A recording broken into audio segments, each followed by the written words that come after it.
हम लोग self introduction सीखेंगे। सेल्फ इंट्रोडक्शन मतलब कि अपने बारे में परिचय देना। जब तक आप अपने बारे में परिचय नहीं दे सकते हैं तब तक आपका जो ज्ञान है, आपका जो नॉलेज है वो अधूरा है। सेल्फ इंट्रोडक्शन दो तरीका से दिया जाता है, एक होता है फॉर्मल और एक होता है इनफॉर्मल। सबसे पहले यह सवाल उठता है कि फॉर्मल क्या होता है, इनफॉर्मल क्या होता है। तो फॉर्मल के यहाँ नीचे मैंने लिख दिया है ओनली यूज ऑफिस, यानी वैसा इंट्रोडक्शन जो केवल ऑफिस में दिया जाता है। दैट मीन्स कि आप इंटरव्यू में देते हैं, जैसे इंटरव्यू है आपका, वहां आप जा रहे हैं अपना इंट्रोडक्शन देने, तो उसको बोलते हैं फॉर्मल इंट्रोडक्शन। और जब आप किसी दोस्त पार्टनर से घर में या कहीं और जगह रिलेटिव में इंट्रोडक्शन देते हैं उसको बोलते हैं हम इनफॉर्मल इंट्रोडक्शन। बात समझ में आ गई? समझ में आ गया? फॉर्मल किसको कहेंगे? जिसका यूज कहाँ होगा? ऑफिस में। जिसका यूज कहाँ होगा? ऑफिस में। दैट मीन्स के इंटरव्यू में। ठीक है, यानी हम किसी एग्जाम को क्वालिफाई कर दिए और उसके बाद हम जा रहे हैं इंटरव्यू देने, तो वहां पर जो हम इंट्रोडक्शन देंगे उसको कौन सा इंट्रोडक्शन कहेंगे? Formal introduction. कौन सा इंट्रोडक्शन कहेंगे? फॉर्मल। जो अपने रिलेटिव में, अपने दोस्तों के साथ, अपने फादर के साथ, मदर्स के साथ अगर हम इंट्रोडक्शन दे रहे हैं, ठीक है ना, उसको हम क्या बोलेंगे? Informal introduction. क्या बोलेंगे? इनफॉर्मल। अब इसके 10 कैटेगरिया है जिसको हम लोग फॉलो करके अपने इंट्रोडक्शन देना सीखेंगे। एक एक करके मैं सिखाऊंगा, एक एक कर, एक एक पॉइंट काफी इंपॉर्टेंट होगा, आप ध्यान से दीजिएगा। सबसे पहले हम ऑफिस में जाते हैं। ऑफिस में अगर हम जाते हैं सबसे पहले तो ऐसे ही जाके घुस जाते हैं, ऐसा थोड़ा होता है। ठीक है, तो सबसे पहले उसमें एंट्री होता है। क्या होता है? एंट्री होता है। उसके बाद ग्रीटिंग होता है, फिर नेम, फिर place, qualification, skill and experience, strength, life aim, hobbies, end. अब मैंने यहाँ हॉबीज लिखा है, जो ओल्ड में आप देखेंगे तो वहां पे हॉबी लिखा रहता है, HOBBY, हॉबी लिखा रहता है।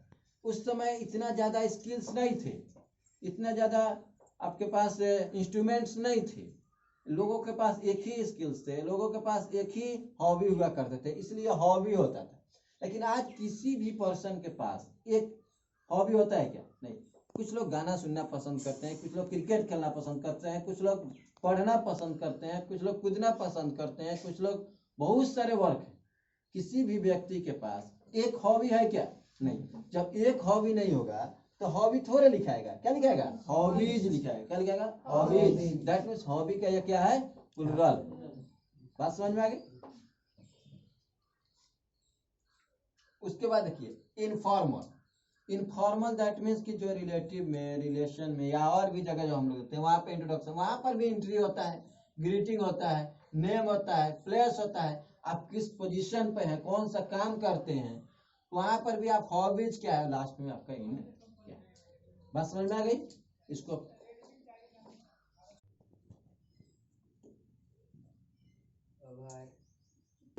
इंट्रोडक्शन की शुरुआत कैसे करते हैं, तो मैंने बताया आपको कि फॉर्मल इंट्रोडक्शन की शुरुआत में हम इंटर से करते हैं। इंटर मतलब कि हम उसमें एंट्री मारते हैं। ठीक है ना, तो कहीं भी ऑफिस में हम जाएंगे तो वहां मैं एंट्री मारूंगा, तुम एंट्री मारेगा, या जो भी जो जाएगा एंट्री मारेगा कि नहीं मारेगा। तो अक्सर हम लोग जब एंट्री मारते हैं तो क्या लेते हैं?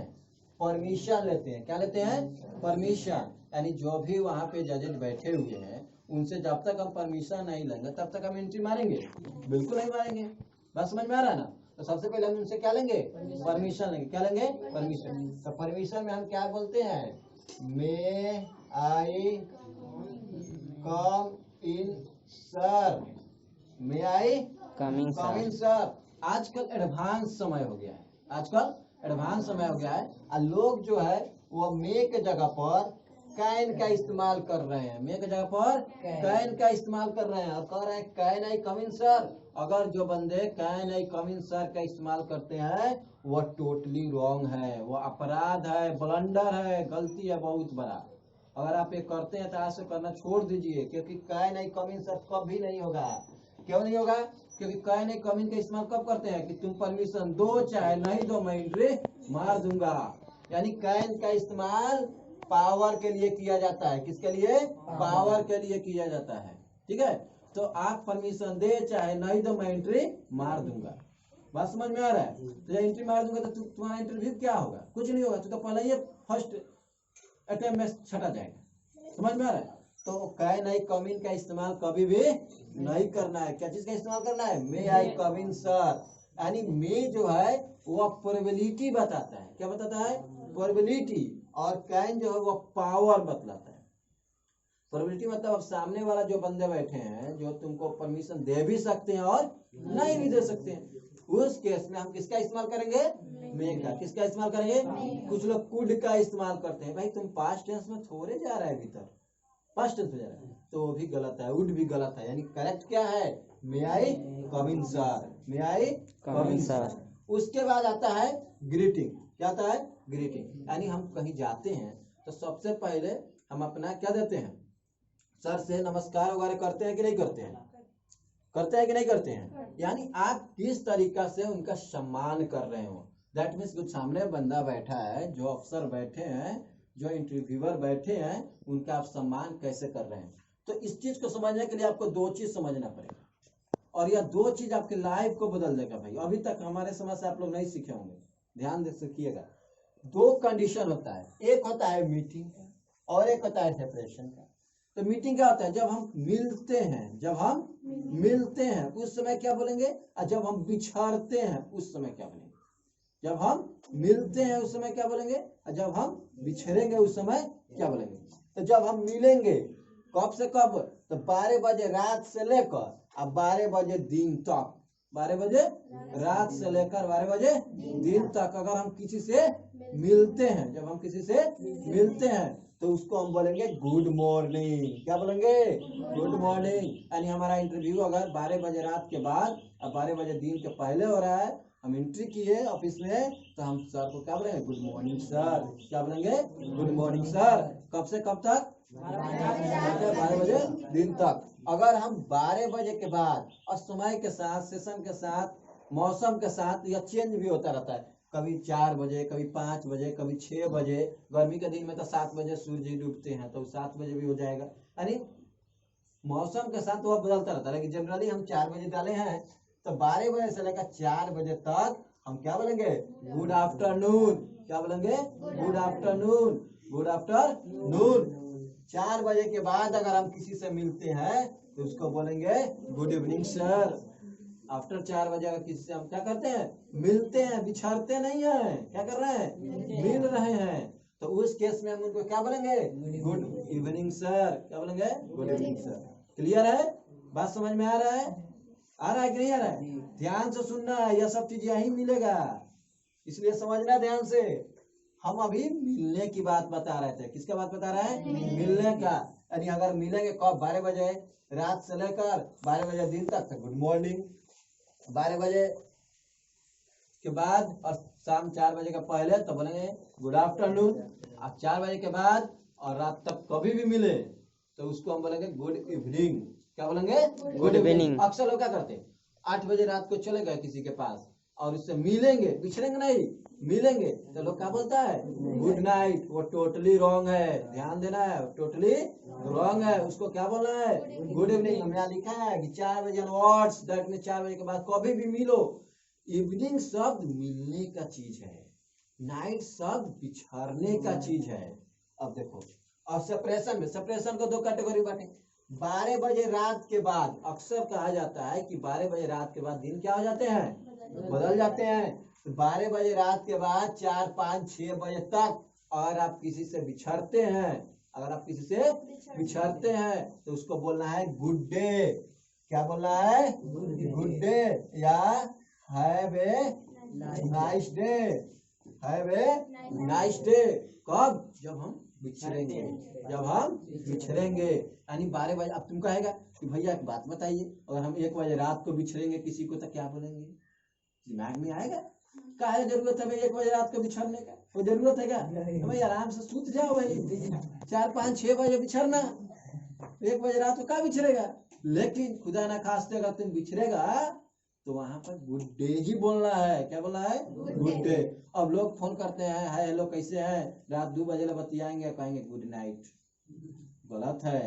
अब टाइम देख के थोड़े बतियाते हैं कोई, तुम गलत है। बात समझ में आ रहा है? तो जब हम 12 बजे रात के बाद और शाम 4 बजे के पहले अगर किसी से बिछड़ते हैं, जब किसी से बिछड़ते हैं तो हम क्या बोलेंगे? गुड डे या have a nice day, have a nice day. और 6 बजे 5 बजे शाम के बाद अगर हम किसी से बिछड़ते हैं तो अब बोलते हैं गुड नाइट। क्या बोलेंगे?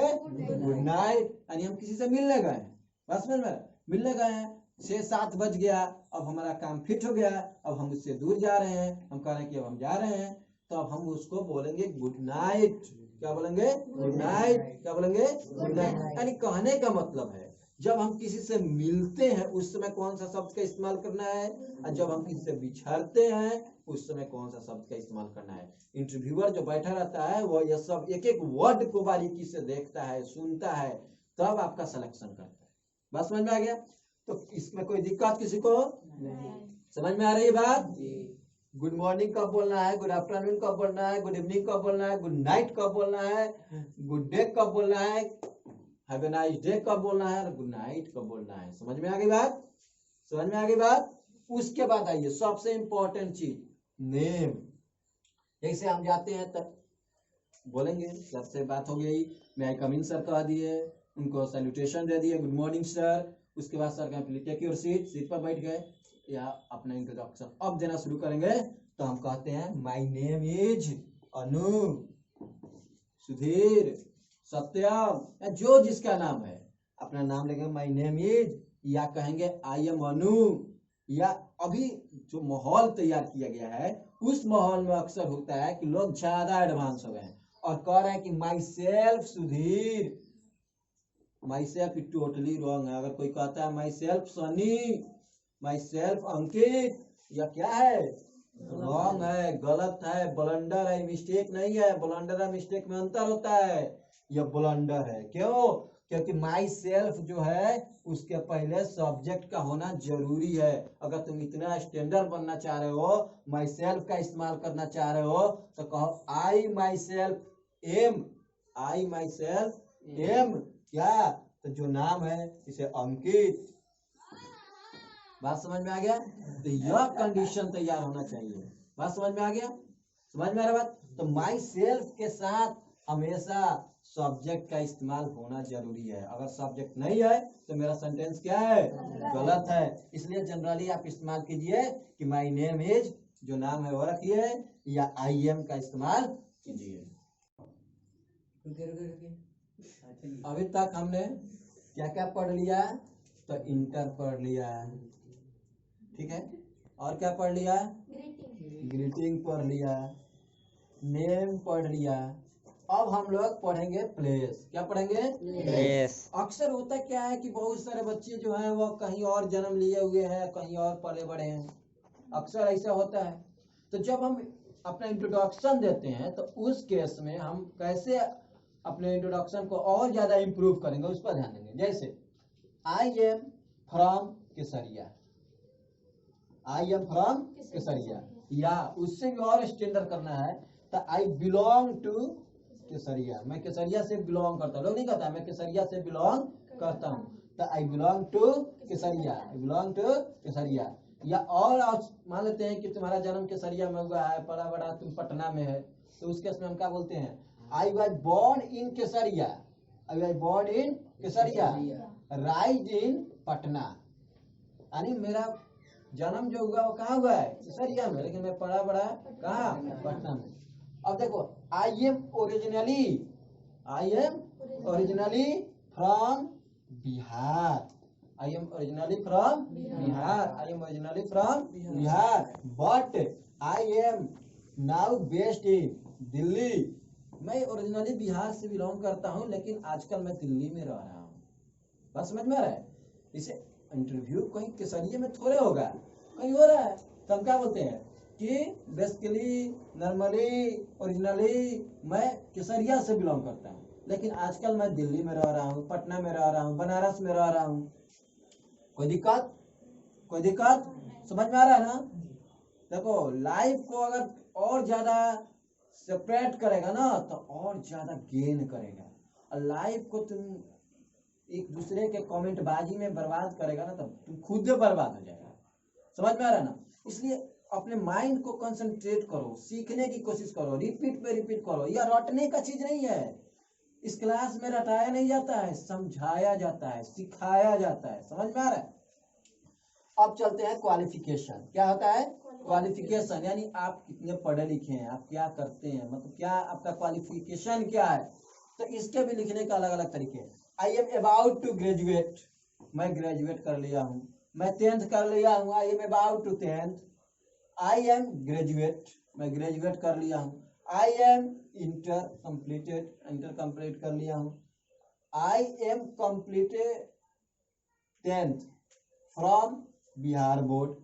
अगर आप दूसरे बोर्ड से हैं तो लिख सकते हैं I M complete 10th from CBSE board. बस समझ में रहे? यानी आप जिस बोर्ड से जो क्वालिफिकेशन आपके अंदर है उसको आप कैसे बयां करेंगे। तो सबसे आसान तरीका है आई एम ग्रेजुएट बोलो, यानी तुम ग्रेजुएट कर लिया है। आई एम मास्टर डिग्री कहो, यानी जो तुम्हारे पास क्वालिफिकेशन है ना उसको देखो। अक्सर क्या करते हैं ना कि इंट्रोडक्शन छोटा छोटा सेंटेंस को करेक्ट किया जाता है ताकि गलती होने की संभावना कम हो या न हो। ठीक है ना? तो इसको हम बोलेंगे आई एम ग्रेजुएट, एकदम सिंपल लैंग्वेज। ठीक है। अब चलते हैं हम लोग स्किल्स एंड एक्सपीरियंस पर। स्किल्स एंड एक्सपीरियंस, ठीक है? कोई दिक्कत? सिखाते नहीं है, सिखाते हैं। ठीक है ना? चलो अब चलते हैं हम लोग क्या बोलते हैं हम लोग अब स्किल्स एंड एक्सपीरियंस पर चलते हैं। अब मान लेते हैं कि मैं अभी अपना कोर्स कंप्लीट किया हूँ और जॉब के लिए जा रहा हूँ। तो जो इंटरव्यूअर है वो पूछेगा तुमने कभी कहीं काम वाम किया है। तो अगर मैंने कहीं काम वगैरह नहीं किया है, मैं एकदम अभी अभी कोर्स को कंप्लीट कर कर गया हूँ, तो मैं क्या बोलूँगा आई एम फ्रेशर। यानी सर मैंने अभी तक कोई काम नहीं किया, मैं फ्रेशर हूँ, यानी अभी तक मैंने कोई काम नहीं किया हो, मेरे पास कोई एक्सपीरियंस नहीं है। क्या बोलेंगे I am fresher, I am fresher, I am fresher. अगर बोलेंगे I have done 2 years diploma course, मैंने अगर 2 साल का डिप्लोमा कोर्स किया, जैसे ITI हो गया, ठीक है ना? तो कोई अगर 2 साल का डिप्लोमा कोर्स किया हूँ, 3 साल का किया हूँ तो 3 years, 4 साल का किया हूँ तो 4 years, यानी जो डिप्लोमा कोर्स किया हूँ तो बोलेंगे I have done 2 years diploma course. अगर मेरे पास कुछ एक्सपीरियंस है, जैसे मैं कोई काम जैसे सेल्स में काम कर रहा था, 5 साल सेल्स में काम किया हूँ, ठीक है ना? MR का काम किया हूँ, 2 साल काम किया हूँ, तो क्या बोलेंगे I have 2 year experience, I have 2 year experience. अब जिस वर्क में जिस काम में तुम्हारा एक्सपीरियंस है उसको यहाँ पे क्या कर देना है, ऐड कर देना है। कोई दिक्कत नहीं। अब चलते हैं कि हमारा स्ट्रेंथ क्या है, हमारी ताकत क्या है। ठीक है? तो I am communicator, I am communicator मतलब मैं एक बहुत अच्छा कम्युनिकेटर हूँ, मतलब लोगों के बीच का बातों का आदान प्रदान मैं बहुत अच्छा तरीका से रख पाता हूँ। लोगों का बातों को सुनना और लोगों को अपनी बात को सुनाना, यह मेरे पास सबसे बड़ा स्ट्रेंथ है। आई एम गुड मल्टीटास्कर, मैं एक काम नहीं, अब जो काम दे दो भाई हम सब काम करने के लिए तैयार हूँ, मतलब मैं आलसी नहीं हूँ। मैं अब जो काम दीजिएगा मैं कोई भी काम करने के लिए तैयार हूँ। आई एम गुड मल्टीटास्कर, यानी जो काम कहिएगा मैं सारा काम करने के लिए तैयार हूँ। मल्टी मतलब होता है 2 या 2 से अधिक काम करने वाला। ठीक है? तो आई एम मल्टीटास्कर मतलब 2 या 2 से अधिक काम एक साथ में मैं आसानी से कर सकता हूँ। यह मेरा क्या है, स्ट्रेंथ है, मेरी ताकत है। ठीक है? आई हैव पॉजिटिव थिंकर, मैं कभी निगेटिव नहीं सोचता, मैं हमेशा पॉजिटिव सोचता हूँ। निगेटिव से भी पॉजिटिव निकालने की कोशिश करता हूँ। कहाँ से कोई अगर गलत स्टेप भी लिया गया, वहां पर भी कोई सही काम है कि नहीं है, वहां से भी मैं पॉजिटिव निकालने की कोशिश करता हूँ। मतलब कुल मिलाकर का है तो मैं क्या हूँ, पॉजिटिव थिंकर हूँ, मैं पॉजिटिव थिंकर हूँ। उसके बाद आते हैं हमारा लाइफ एम क्या है। तो I want to be a doctor लिख सकते हैं, I want to be engineer लिख सकते हैं, I want to be IAS officer लिख सकते हैं। बात समझ में आ रहा है? यानी आप क्या बनना चाहते हैं, आपका एम क्या है, तो वह लिखेंगे आई वांट, मैं चाहता हूँ टू बी, क्या बनना, यहाँ लिखेंगे हम कि एन IAS। ठीक है? मैं IAS कंप्लीट करना चाहता हूँ, मैं IPS बनना चाहता हूँ। अगर आप चाहते हैं कि सोशल वर्कर बने तो वहां पर लिख सकते हैं I want to be a good social worker, to be a, हाँ, गुड सोशल वर्कर। ठीक है? उसके बाद इसको बोल सकते हैं the aim of my life is, the aim of my life is, the aim of my life is, क्या जो आपका एम है वो आपको यहाँ पे यहाँ ड्राई डैश लिखे है छोड़ दिए हैं, यहाँ पे आप उसको लिख दीजिएगा। उसके बाद आता है हॉबीज। मैंने बताया आपको कि आज के इस तेज तरार दुनिया में किसी के पास एक हॉबी है क्या? एक हॉबी है क्या? नहीं है ना। किसी के पास एक हॉबी नहीं है, किसी के पास। वह हर व्यक्ति मल्टीटास्कर है, यानी दो से अधिक उसके पास हॉबी है। हॉबी मतलब समझता है, मतलब कार्य। उसका मतलब है कौन सा हॉबी मतलब ज्यादा पसंद है उसको, दैट मीन्स कि वो किस चीज को ज्यादा पॉजिटिव थिंकिंग करता है। मतलब कि इसे मान लो कि मुझे गाना सुनना पसंद है। ज्यादातर लोगों को गाना एकदम देखेंगे, कान में हेडफोन लगा लेंगे, गाना सुनते रहेंगे। गाना सुनना पसंद है तो क्या बोलेंगे कि माई हॉबीज, क्या लिखे हैं? हॉबीज लिखे हैं, हॉबी नहीं, हॉबीज, क्योंकि सिंगुलर है हॉबी। हॉबीज क्या है? प्लुरल है। तो माई हॉबीज आर, जब प्लुरल लगाएंगे तो यहाँ क्या लगेंगे? आर। इज लगेगा क्या? नहीं। माई हॉबीज आर क्या चीज है? तो listening music and read book, मुझे पढ़ना और गाना सुनना पसंद है। बात समझ में आए? मेरी हॉबी है पढ़ना और गाना सुनना।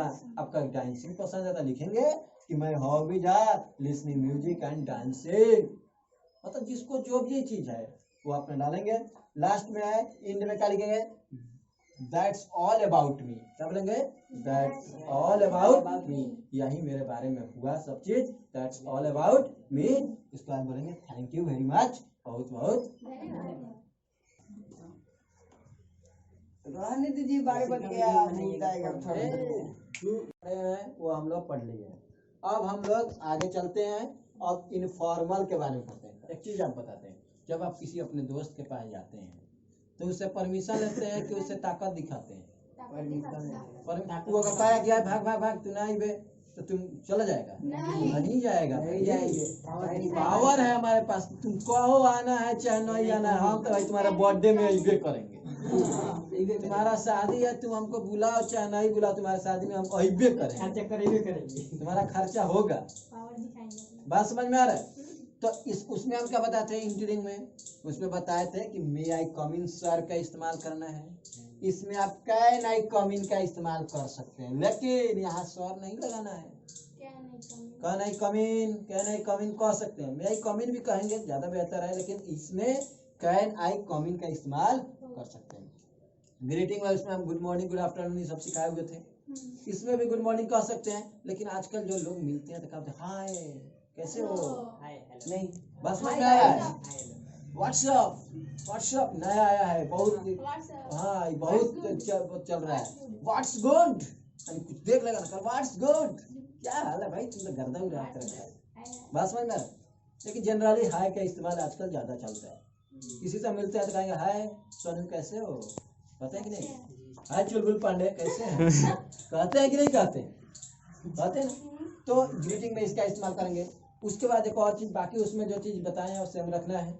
और एक और चीज है पोजीशन, यानी आप अपना इंट्रोडक्शन किसी रिलेशनशिप में दे रहे हैं, कोई रिलेटिव के सामने दे रहे हैं, तो वहाँ अपना पोजीशन बताना जरूरी होता है। क्या बताएंगे? आई वर्क एट सर्वोदया। इनका इस्तेमाल लोग करता है जो टोटली गलती है। आई वर्क इन सर्वोदया नहीं होगा, आई वर्क एट सर्वोदया होगा, क्योंकि सर्वोदया एक छोटी सी संस्था है। छोटी सी संस्था के पहले एट का इस्तेमाल करते हैं, बड़े संस्था के पहले इनका इस्तेमाल करते हैं। आई वर्क एट अकाउंट, मैं अकाउंट का काम करता हूँ। I am a manager at Sarvodaya, मैं सर्वोदया का मैनेजर हूँ। मतलब आप जो वर्क करते हैं ना उसके बारे में लिखते हैं, और लास्ट में अपना पूरा इंट्रोडक्शन देंगे। हाँ, आपके दिमाग में एक सवाल आता होगा भैया आप पूरा इंट्रोडक्शन समाप्त कर दिए, कहीं फैमिली मेंबर का जिक्र नहीं किया। तो वो पुराना जमाना था भाई, जिसमें हम कहते थे कि हमारे बाबूजी ये है, दादाजी ये थे, हमारे भाई ये है, हमारी दीदी ये है। यह पुराना जमाना के बात। लेकिन आज के जमाने में लोग आपके दादा क्या है, बाबू क्या है, मम्मी क्या है, इसके बारे में नहीं पूछते हैं, सीधे आप क्या है, व्हाट्स अबाउट यू, तुम्हारे बारे में क्या है भाई, उस पर लोग ज्यादा फोकस करते हैं। इसलिए मैंने उस लाइन को डिलीट कर दिया। अगर आपको कहीं मन होगा तो आप कहीं पे उसको डाल लास्ट में लिखेंगे that's all about me, thank you, कोई दिक्कत? अच्छा, आप